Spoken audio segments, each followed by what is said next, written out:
Pessoal, boa tarde, eu sou o professor André Cazu, vou ser o chair, né, das primeiras palestras, e a nossa primeira palestra, né, é do professor Dr. Anderson Rocha, do Instituto de Computação da Unicamp, com o título de Caçadores-Coletores a Editores Genéticos, Inteligência Artificial e o que vem depois. Então, agradeço novamente, né, o professor Dr. Anderson Rocha por ter aceito o convite e dou a palavra a ele. Então, por favor, fique à vontade, professor. Pessoal, boa tarde, obrigado pelo convite. É sempre um prazer falar sobre inteligência artificial e processamento de sinais de forma geral. Eu trouxe aqui hoje algumas considerações que eu acho interessante a gente discutir. Só para a gente começar, falando um pouquinho sobre mim, eu trabalho nessa área de inteligência artificial já há quase 20 anos. Isso envolve a parte de processamento de sinais e, mais recentemente, tudo que a gente chama de dados complexos, né, que é texto, imagem, vídeo, dados de sensores, de satélite. Então, tudo isso a gente já engloba numa área chamada dados complexos.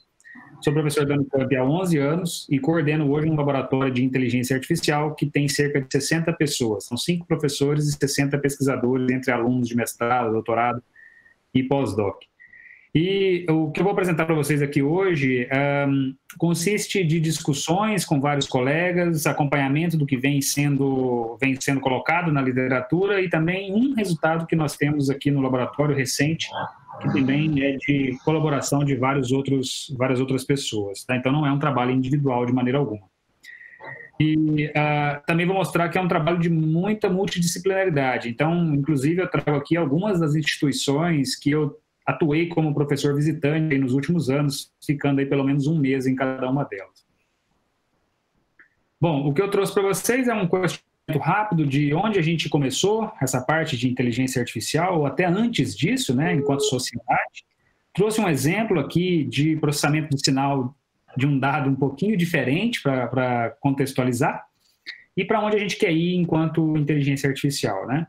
Então, só para começar, para contextualizar a nossa conversa de hoje, se a gente voltar no tempo bastante, a gente vai ter que a evolução em termos de organização de sociedade humana, ela aconteceu lá atrás, né? Cerca de 20, 30 mil anos atrás, a gente vivia como caçadores e coletores, ou seja, a gente vivia à mercê da natureza, não tinha basicamente o controle da tecnologia e a maior tecnologia que a gente tinha era fazer fogo, né? E isso dificultava, por exemplo, o crescimento dessas organizações sociais. Então, tipicamente, um agrupamento humano nessa época, ele não passava de 200, 250 pessoas, porque uma estrutura hierárquica simples não permite muito mais do que isso, se você não tiver outros níveis. E, continuando nessa linha, nessa época, as manifestações que nós temos registro, elas basicamente são de pinturas em cavernas, né, ou em rochas. Aqui nós temos um exemplo, e isso está no Brasil, inclusive, na Serra da Capivara. São exemplos de registros humanos de cerca de 30 mil anos atrás. Ou, por exemplo, na caverna de Lascaux, na França, cerca de 20 mil anos atrás. E aí, o primeiro grande salto tecnológico que nós tivemos foi por volta de 10 mil anos atrás, quando a gente dominou as técnicas agrícolas e de certa capacidade de domesticação de animais, né? E, interessantemente, apesar de ter demorado lá milhares de anos para chegar nesse ponto, ainda demorou cerca de mais 10 mil anos para a gente dar o próximo passo. O próximo passo foi dado com a primeira Revolução Industrial, e a segunda revolução da história humana, que é há 250 anos atrás, a revolução da máquina a vapor. E ela abriu caminho para 200 anos atrás, né, ou seja, 50 anos depois da máquina a vapor, nós temos aí o aparecimento da eletricidade. Então, aqui nós temos a segunda revolução industrial, a terceira revolução na história humana. Só que qualquer revolução, ela traz muitas mudanças na forma como nós vivemos, né? E isso deixa as pessoas muito ansiosas e muitas vezes conflita diretamente com o modo com o qual elas vivem, né? E aí, já na época da Revolução Industrial, nós temos aí os primeiros registros de pessoas diretamente afetadas pela Revolução, né?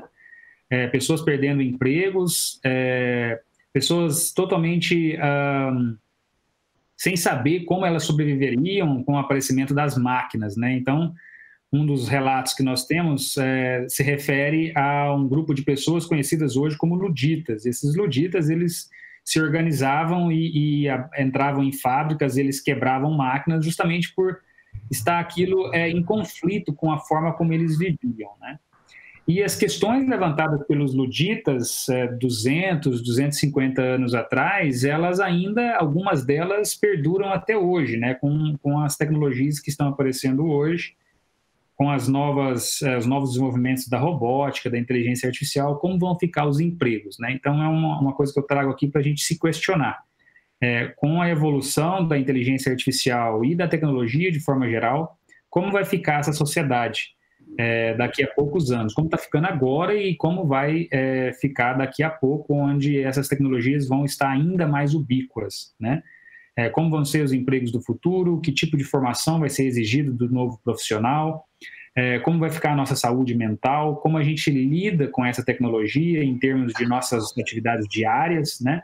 Então, eu gostaria de trazer esse questionamento aqui hoje, porque isso já foi aberta, essa discussão lá atrás com os movimentos luditas em relação à primeira e segunda Revolução Industrial.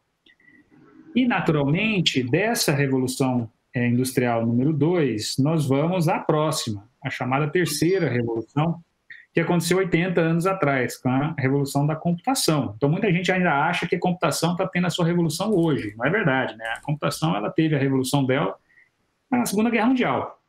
E as várias tecnologias desenvolvidas que hoje sustentam, basicamente, todo o arcabouço tecnológico da computação, boa parte dele foi desenvolvida no contexto da Segunda Guerra Mundial, né?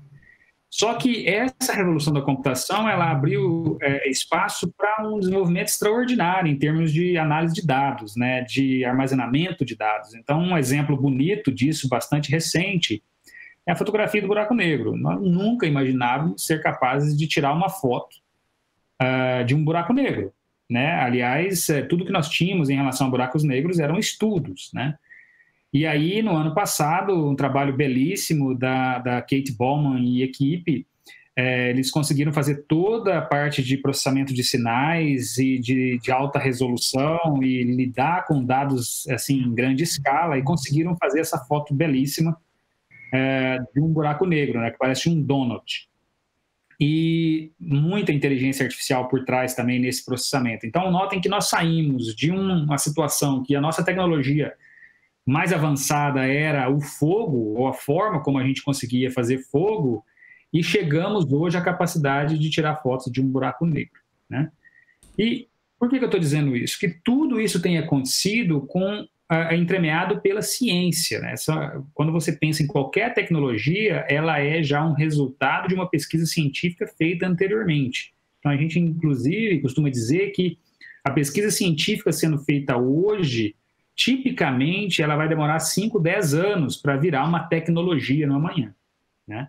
Por isso também aqui a questão da importância de você continuamente investir em pesquisa, porque se você deixa de investir em pesquisa hoje, os impactos da ciência, o que você deixa de fazer hoje, vão aparecer muito naturalmente daqui 5 anos, 10 anos. Então, nós não podemos simplesmente postergar o investimento em pesquisa, ele tem que ser contínuo.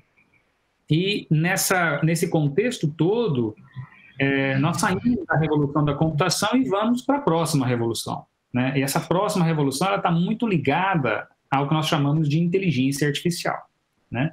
Então, só colocando até agora o que nós discutimos aqui, nós começamos com a Revolução Agrícola, lá há cerca de 10 mil anos, depois a primeira Revolução Industrial, em 1760, a segunda, em 1820, com a da eletricidade. Aí, nos anos 1940, por volta de 40, para a Segunda Guerra Mundial, a grande revolução da computação, e hoje nós estamos entrando no que nós chamamos a quarta Revolução Industrial e a quinta revolução na história humana, né? Por que é importante nós termos em consideração exatamente esse momento da nossa história com a quinta revolução? Porque nós estamos vivendo hoje o que nós chamamos de revolução da convergência.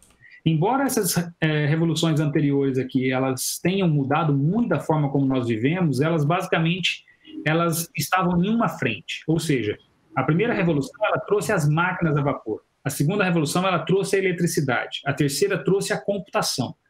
Mas essa revolução, a quinta na história humana e a quarta industrial que nós estamos vivendo, ela traz muito mais. Ela traz mudanças significativas em diferentes áreas que estão todas convergindo e atuando ao mesmo tempo. Então, quais são essas grandes áreas? Nós elencamos, normalmente, em vários estudos, 5.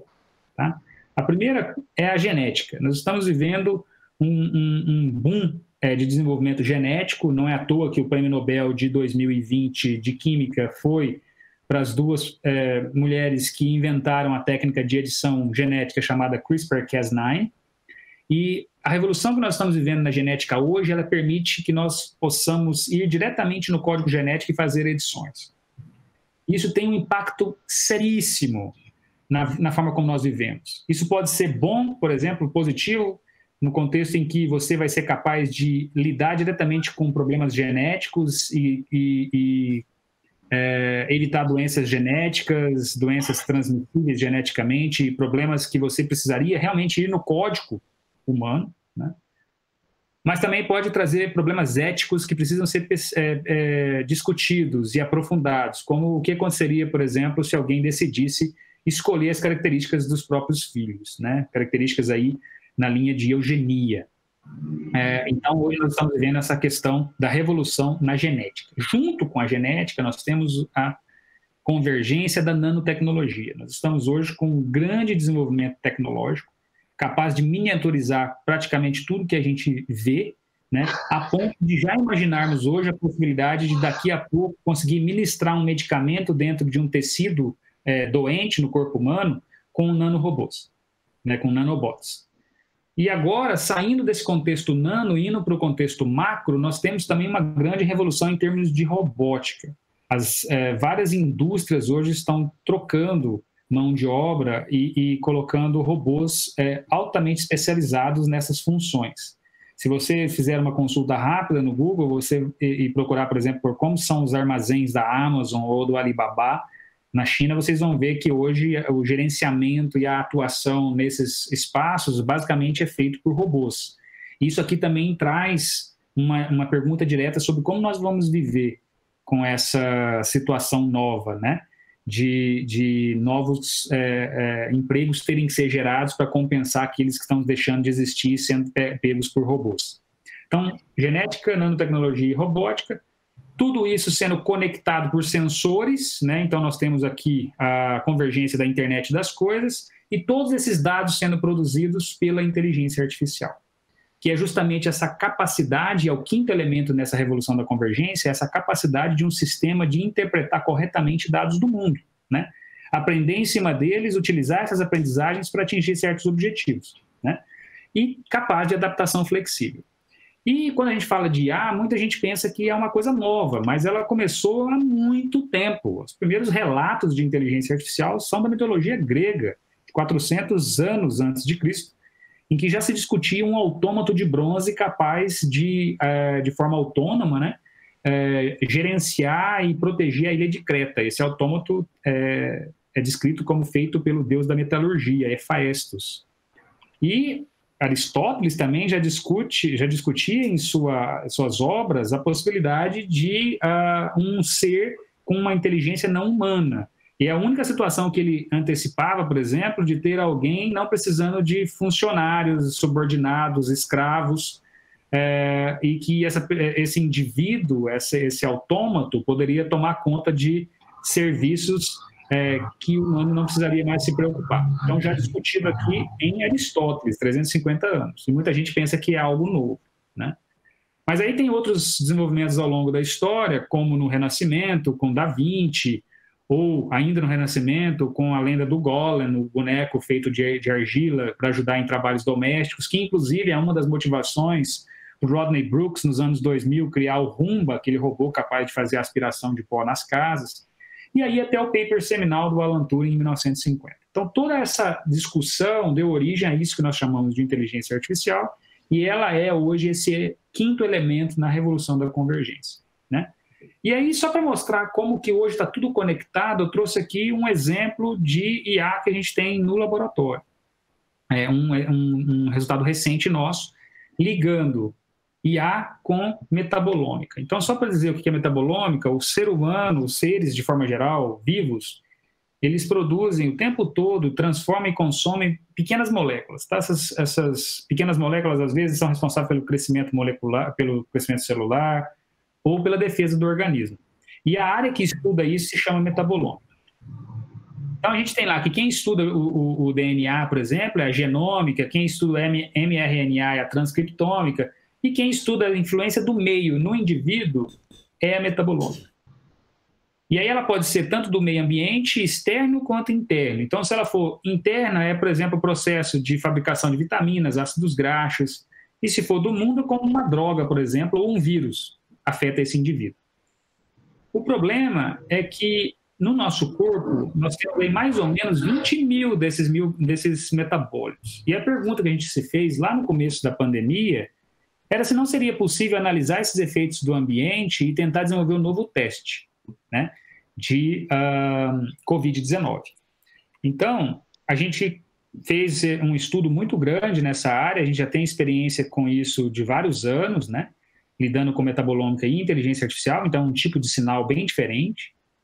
A gente coletou centenas de pacientes e a gente desenvolveu, em parceria de várias instituições do Brasil, um novo teste. Tá? Então, principalmente o Laboratório Inovari, de biomarcadores da Unicamp, pesquisadores, colaboradores nossos na USP e em Manaus. E a gente já tem trabalhado com isso, como eu disse, há mais de 4 anos, mas especificamente com a Covid, a gente começou lá no break que a gente teve, né? Na explosão de casos em março. E aí o que a gente fez? Aqui está um fluxo interessante. A gente pega o plasma de um indivíduo, esse plasma passa por esse aparelho, espectrômetro de massas, e esse cara aqui é que vai dar para a gente esse sinal. Tá? É um sinal em que cada item desse sinal é o peso molecular de uma daquelas moléculas que eu comentei agora há pouco, um daqueles metabólicos. Tá? Então esse espectrômetro vai nos dar, por exemplo, um vetor com cerca de 13, 14 mil números, que representam justamente as moléculas que estão presentes no plasma daquele indivíduo. E o nosso objetivo aqui era justamente analisar quais são as moléculas que mudam com a presença do vírus. Tá? Então, a gente fez isso com inteligência artificial e a gente identifica aí um conjunto inicial de marcadores, de moléculas que mudam. E aqui é uma abertura que eu gostaria de fazer para mostrar que não podemos fazer isso de uma forma sem a presença do especialista e uma caixa preta. Porque uma coisa interessante que o algoritmo achou, naturalmente, logo de início, é que como a gente estava perguntando quais as moléculas que mudam com a presença do vírus no organismo, o algoritmo rapidamente que a gente desenvolveu apontou, olha, esse conjunto de moléculas aqui altera bastante. E se fosse uma solução caixa preta, a gente ficaria feliz com aquilo e falaria, olha, a gente tem um método aqui que acerta 90 e tantos %, já é um teste de Covid. Mas não pode ser assim. A gente foi verificar as moléculas que o algoritmo achou, a gente achou que boa parte delas estava ligada a antibióticos. E é natural, porque os pacientes que estavam sendo internados nos hospitais, nos primeiros tratamentos que eles recebiam, assim que eles chegavam, era receber antibióticos. E como o algoritmo estava perguntando o que muda nas moléculas com a presença do vírus, naturalmente, moléculas associadas à presença do antibiótico, né? Só que isso não poderia, porque a gente não está perguntando quem toma antibiótico e quem não toma. A gente está perguntando quem tem Covid e quem não tem. Então, a gente fez um processo iterativo e interativo, de modo que a gente pudesse apontar quais moléculas estavam associadas a medicamentos e deveriam ser desconsideradas pelo algoritmo. Ao final dessas 14 mil, a gente chegou em 30 moléculas que estão associadas realmente à presença do vírus. A gente consultou a literatura, bancos internacionais, então são moléculas, por exemplo, ligadas a ácidos graxos que mudaram sua composição com a presença do vírus, liso-PCs, prostanoides. Isso achado, a gente chegou numa lista final em que são aquelas que aumentam na presença do vírus e aquelas que diminuem na presença do vírus, né? E aí, com isso, a gente chegou a um novo teste. Esse teste já foi patenteado, foi licenciado de forma gratuita e está entrando em uso agora pelos laboratórios LACEN, laboratórios nacionais ligados ao Ministério da Saúde. Então, eu quis trazer essa discussão aqui hoje, um exemplo, justamente para mostrar que a gente está partindo para um mundo em que não dá mais para a gente pensar em soluções que são de apenas uma área, tá? Não dá para a pessoa falar, olha, vou trabalhar em processamento de sinais e eu estou isolado do mundo, eu faço tudo aqui, não preciso do especialista. Não dá. Pode ter sido possível um dia, mas hoje eu acredito que não é mais possível você trabalhar sem ser de forma disciplinar, multidisciplinar. E isso está ligado justamente com esse novo mercado de trabalho que nós vamos ter. Um mercado de trabalho que exige uma formação continuada, uma formação de multidisciplinaridade, em que você vai ter em sua equipe pessoas de diferentes formações. Você vai ter um cientista social, um filósofo, trabalhando, por exemplo, com um cara que é especialista em processamento de sinais. Por quê? Porque os problemas do século XXI, eles são problemas muito mais complexos e envolvem múltiplas áreas. Tá?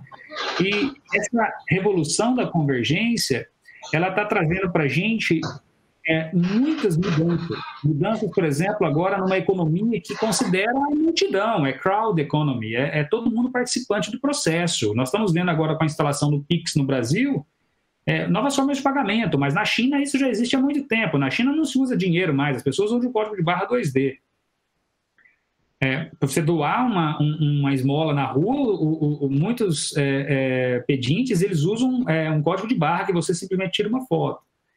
E com isso nós estamos indo para uma época de hiperpersonalização, em que praticamente tudo é personalizado para o indivíduo, né?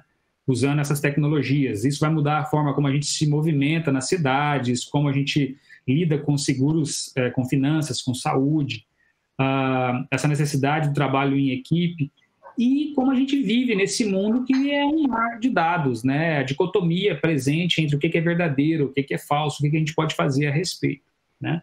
Então, são muitas implicações e muitos desafios. Por exemplo, como a gente vai lidar nessa revolução da convergência com a questão do emprego, como a gente vai lidar, por exemplo, com as pessoas que não conseguirem se recolocar, com aquelas que não tiverem condições de ter uma formação continuada, como a gente vai propor soluções para a ecologia, para o clima, com os grandes desafios que o século XXI está trazendo, aquecimento global, alimentação, como que a gente pode desenvolver uma agricultura mais sustentável, mais inteligente, que não degrida tanto o meio ambiente, o próprio solo, né? Como lidar com a superpopulação. Então, são discussões importantes que ligam processamento de sinais, inteligência artificial e várias outras tecnologias que estão presentes cada vez mais nas nossas vidas e que estão todas convergindo em uma velocidade gigantesca. Né? Para onde a gente quer ir, então? A gente quer ir para um momento, uma situação em que a gente seja capaz de desenvolver esses algoritmos, mas que eles não sejam caixas pretas. Que a gente possa abrir a caixa de Pandora e entender esses algoritmos, desenvolver algoritmos para o bem, algoritmos justos, que considerem questões éticas, que, dada qualquer decisão, essas decisões possam ser explicáveis e auditáveis, né? Era isso que eu queria trazer, só para elemento de discussão com vocês. Gostaria agora de ouvir perguntas, é o mais interessante de toda a apresentação. E com isso eu encerro agradecendo o convite. Anderson, muito obrigado pela palestra. Ela foi muito instigadora. Acho que abordou vários temas aí da fronteira aí do conhecimento, né? Então, queria perguntar para o Tito, né, se a plateia tem alguma pergunta. Cazu, tem um pouquinho de delay, né, entre a interação do chat com a gente aqui. Por enquanto ainda não recebi, mas como no outro evento havia acontecido, por exemplo, a gente pensou que não tivesse recebido, aí o pessoal começou a mandar as perguntas assim. É possível que já comece a chegar algumas perguntas aqui, tá certo? Tá certo. Então, só para contextualizar, é que algumas semanas anteriores a gente fez um evento no laboratório nesse mesmo formato, né? Então, daí para a gente dar uma treinada também, né? Mas daí eu acho que eu vou fazer uma pergunta, então, o professor Anderson. Então, queria parabenizar, inclusive, vocês aí pelo resultado, né? Foi uma grande contribuição aí no combate ao coronavírus, né? Queria perguntar, assim, quais seriam as vantagens, né, desse exame que vocês desenvolveram frente a outras tecnologias? Obrigado, André. Uma ótima pergunta. Quando começou a pandemia, a gente se perguntava justamente se não seria possível desenvolver um teste que fosse mais preciso, porque o padrão que nós temos, chamado padrão ouro, está muito mais para bronze do que para ouro, tá? É um padrão chamado RT-PCR e é um teste que tem erros. É um teste que precisa de elementos importados para ser feito, é baseado numa reação em cadeia de polimerase, né? E é caro. Tá? Então, a gente tinha esse objetivo. Primeiro, investigar se seria possível fazer, na junção de inteligência artificial e metabolômica, algo mais barato e, no mínimo, tão efetivo quanto o RT-PCR. E aí, depois de coletar centenas de pacientes, a gente coletou quase 1.000, tá? E são 10 capturas para cada paciente. Isso foi feito no interior de São Paulo capital e Manaus, em parceria, então, como eu disse, com a USP, o laboratório da Unicamp e o grupo de Manaus. A gente conseguiu ver, não, realmente tem moléculas aqui que têm uma modificação bastante importante com a presença do vírus. E isso nos levou a desenvolver esse teste. Então, esse teste ele não precisa de elementos importados para ser feito, então é a primeira grande vantagem dele. Então, naturalmente, com isso, a próxima vantagem é que ele tem metade do custo. Então, basicamente, qualquer laboratório hoje que tiver um espectrômetro de massa pode efetivar esse teste. E ele é feito pelo plasma. E ser feito pelo plasma para os indivíduos que trabalham no laboratório é excelente. Eu não sei se vocês sabem como é feito o teste hoje para quem faz com RT-PCR. Ele é um cotonete, esse material do cotonete é o que eu digo que é importado. Esse cotonete é inserido na via nasal. Ele é muito incômodo para o paciente e é muito perigoso para a pessoa que está fazendo a coleta, porque se o paciente tiver vírus, ao sair o cotonete ali, ele vai estar no ar e a pessoa pode se contaminar. No caso do plasma, é uma extração de sangue normal, é como se você estivesse fazendo um teste de sangue, entendeu? E aí depois, no laboratório, é feita a separação do plasma e outros componentes do sangue. A partir daí, entrou no espectrômetro, é o vírus inativado. E aí é só computação. Aí é a parte que eu entro. Até essa parte da coleta, eu não entro. Mas ela é muito mais segura para quem coleta. E isso pode ser feito em qualquer hospital. Tá? Então, essa foi a principal vantagem, de dar mais segurança no processo. Um teste que vai ter um acerto muito próximo do RT-PCR, mas tem a metade do preço também. Poxa, parabéns aí pelo resultado mesmo. Espero que o teste que vocês desenvolveram contribua aí com o teste agora vai entrar em teste de campo, tá? Então é importante dizer isso, o licenciamento do laboratório LACEN é justamente para testar em campo, porque tudo que a gente fez foi controlado, né? Nós fizemos a IA, nós controlamos. Agora ele vai para o campo e confirmando-se com pacientes no campo, no dia a dia, profissionais de laboratório coletando, aí a gente consegue a liberação da Anvisa. Muito bom. Vamos torcer para dar certo. E temos perguntas agora. Temos perguntas. Vamos lá. Aliás, temos várias perguntas agora. Tá bom. Vamos lá. Olha, eu vou aproveitar aqui, porque parece que duas delas são complementares entre si. O R. Broto, que eu imagino que seja o Renan, mandou: dado esse contexto multidisciplinar da pesquisa atual, quais conselhos o professor Anderson daria aos estudantes de pós-graduação de hoje a fim de melhor se prepararem? E ele comentou aqui também: palestra incrível, extremamente motivadora para um jovem pesquisador. E aí, a complementar, né, que é o J. Siloto, perdão, não sei se eu pronunciei correto, ele diz, meio próximo do que o R. Broto perguntou: professor, você falou sobre a necessidade de multidisciplinaridade na pesquisa, mas justamente a carreira de pesquisador incentiva a ultraespecialização. Como você vê essas duas tendências conflitantes? Ótimas perguntas. A minha primeira recomendação, e é algo que a gente vem seguindo, pelo menos quando possível, no meu grupo de pesquisas, tá? Sempre buscar a colaboração. Embora muita gente exija essa questão de você tem que especializar, bom, você tem que ser o melhor possível na sua área, claro, mas isso não impede que você possa conversar com outras áreas. Então, a dica que eu dou para quem está começando e indo para essa linha, não só como pesquisador, mas como um profissional do futuro mesmo, é abrir a sua mente. eu acho que já passou a época em que a gente entrava na faculdade para fazer engenharia elétrica, mecânica ou computação e ficaria só naquele nicho ali. Acabou. A gente está num mundo hoje em que tudo converge. Então, quanto mais você aproveitar o seu tempo na universidade para conversar com pessoas de outras áreas, aprender visões diferentes, tá? Isso vai abrir a sua cabeça para novas ideias. Então, só para colocar no contexto, no grupo nosso hoje, a gente tem colaboradores que são arquitetos, historiadores, cientistas sociais, o pessoal aqui do Metabolômica, gente de genética, de medicina.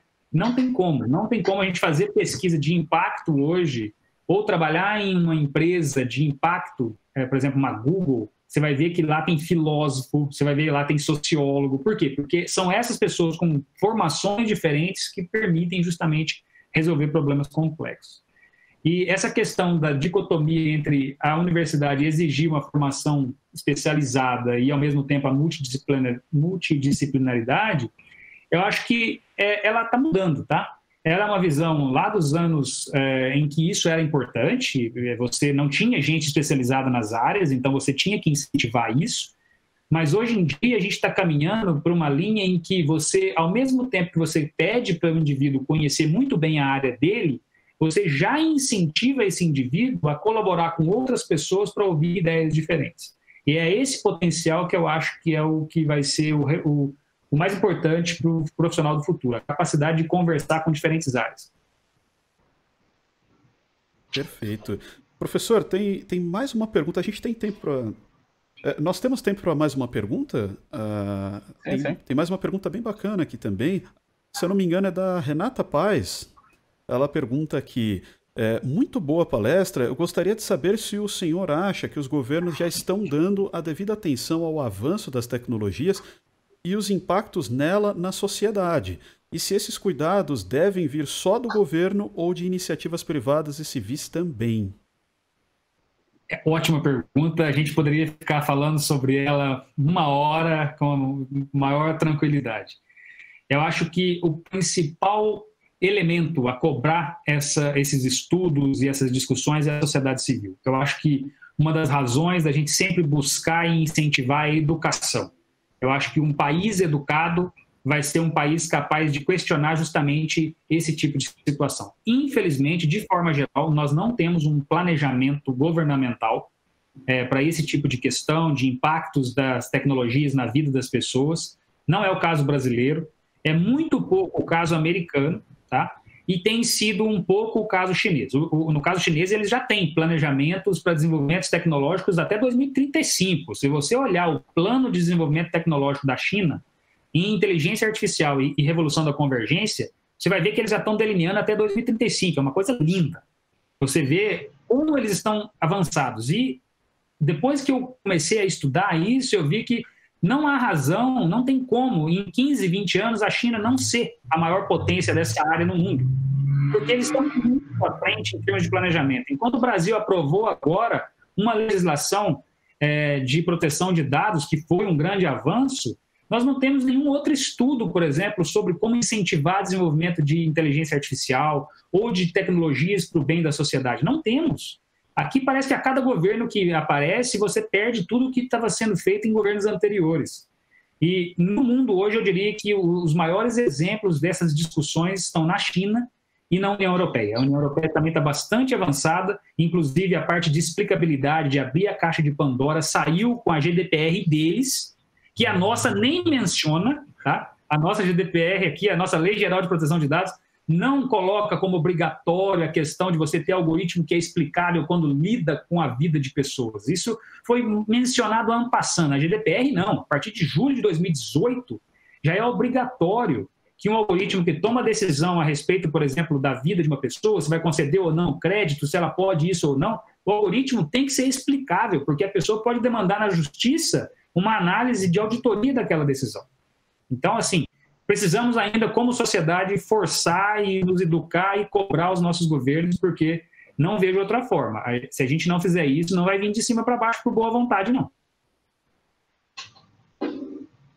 Perfeito, professor. O público está agradecendo aqui tanto pela palestra quanto pelas respostas. Gostaram muito. Nós todos gostamos muito. Muito obrigado, viu? Obrigado a você pelo convite. Muito obrigado, professor Anderson Rocha, pela palestra e pelas respostas ao público. Acho que foram muito esclarecedoras, né? E mostram aí que eu acho que a gente tem que divulgar, né, muito mais o desenvolvimento em tecnologia, né? Porque, como o professor disse, vão impactar a vida de todos mundo e como cidadãos, né? Temos que cobrar aí as autoridades aí e inclusive discutir, né, legislação para nós utilizarmos a tecnologia no bom caminho, né?